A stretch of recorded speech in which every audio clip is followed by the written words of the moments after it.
स्वागत है हिंदू इन्फोपीडिया में, जहां आपको मिलती है गहन सभ्यतागत विश्लेषण और शोध आधारित जानकारी। इस एपिसोड में हम एक बहुपर्यायी जांच पड़ताल का अंतिम भाग प्रस्तुत कर रहे हैं, जो लोकतंत्रों में अंदरूनी स्तर पर हो रहे एक सूक्ष्म लेकिन प्रभावशाली बदलाव को उजागर करता है। यह बदलाव कल्याण, प्रजनन दर और विश्वास प्रणालियों के टकराव से उत्पन्न हो रहा है। चलिए शुरुआत करते हैं प्रजनन से, जैविक नहीं, वैचारिक दृष्टिकोण से।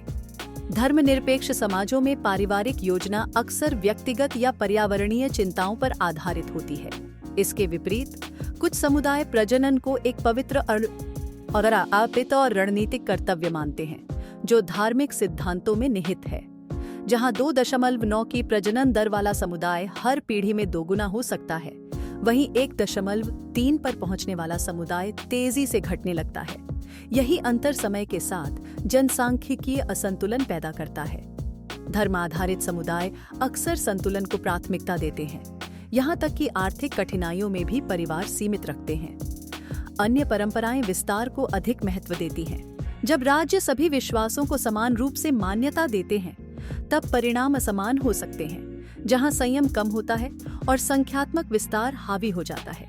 अब बात करते हैं वेलफेयर यानी कल्याण नीति की। यह मूलतः जरूरतमंदों की मदद के लिए बनी थी, लेकिन कुछ लोकतांत्रिक देशों में यह एक प्रोत्साहन प्रणाली में बदल चुकी है। यूके, फ्रांस और ऑस्ट्रेलिया जैसे देशों के आंकड़े दिखाते हैं कि कुछ समुदायों को अपेक्षाकृत अधिक लाभ मिलते हैं, बिना समान स्तर के नागरिक एकीकरण के। उदाहरण के लिए, यूके में विभिन्न समूहों की प्रजनन दर में अंतर दिखाई देता है। कुछ समुदाय धार्मिक संस्थाओं और नेटवर्क पर निर्भर रहते हैं, जबकि व्यापक नागरिक सहभागिता सीमित होती है। यह प्रणाली भागीदारी को पुरस्कृत करती है, लेकिन हमेशा नागरिक जिम्मेदारी को नहीं। वहीं धार्मिक समुदाय अक्सर आत्मनियमन करते हैं, आर्थिक रूप से योगदान भी देते हैं, फिर भी सरकारी सहायता में उन्हें कम प्रतिनिधित्व मिलता है। यह वितरण असंतुलन पैदा करता है, जहां जवाबदेही की कमी होती है।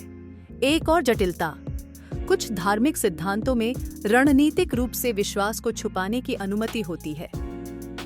पारदर्शिता पर आधारित समाजों में यह नीति नियोजन और जनविश्वास के लिए चुनौती बन सकती है। अब नजर डालते हैं भारत पर, जहां स्थिति और भी विरोधाभासी है। 1 लाख से अधिक हिंदू मंदिर सरकार के अधीन हैं, जिनकी आय धर्मनिरपेक्ष या अल्पसंख्यक योजनाओं में भेज दी जाती है। वहीं चर्च और मस्जिदों को अपनी धनराशि और प्रशासन पर पूर्ण स्वतंत्रता है।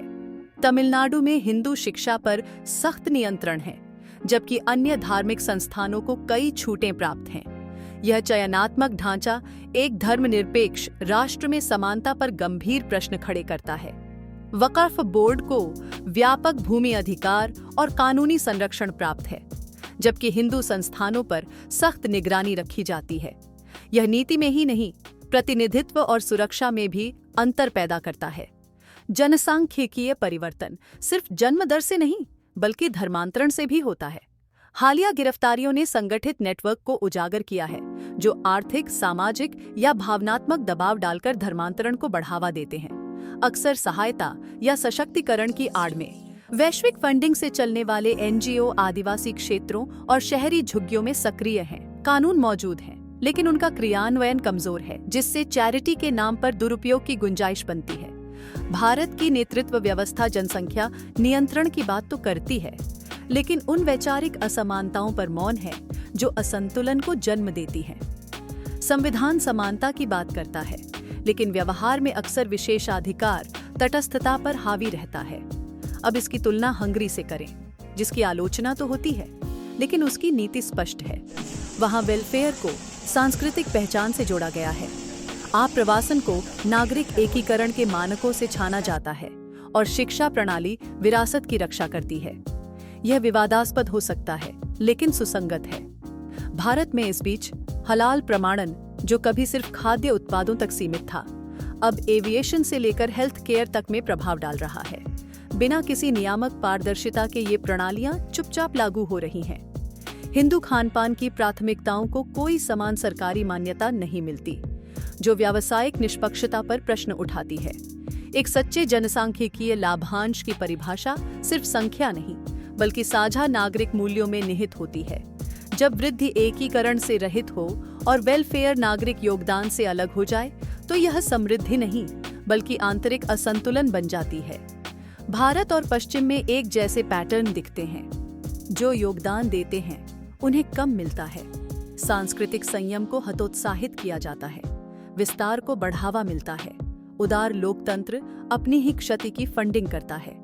क्या करें? जनसंख्या वृद्धि को पुनः परिभाषित करें। गुणवत्ता मात्र संख्या से अधिक मायने रखती है। वेलफेयर वितरण में पारदर्शिता की मांग करें। धार्मिक संस्थानों के बीच कानूनी समानता को सुदृढ़ करें। धार्मिक संस्थानों की रक्षा करें। इससे पहले कि नियामकीय असमानता उन्हें अप्रासंगिक बना दे। हमारे अगले वीडियो में demographic capture, how faith navigates secular systems, हम हलाल अर्थव्यवस्था, शैक्षणिक बोर्ड और कानूनी कमियों पर चर्चा करेंगे जो दीर्घकालिक जनसांख्यिकीय बदलाव का कारण बन रहे हैं। और गहराई से जानने के लिए देखें hinduinfopedia.com। सब्सक्राइब करना न भूलें, जहां आपको मिलेगा धर्म और प्रमाण आधारित दृष्टिकोण।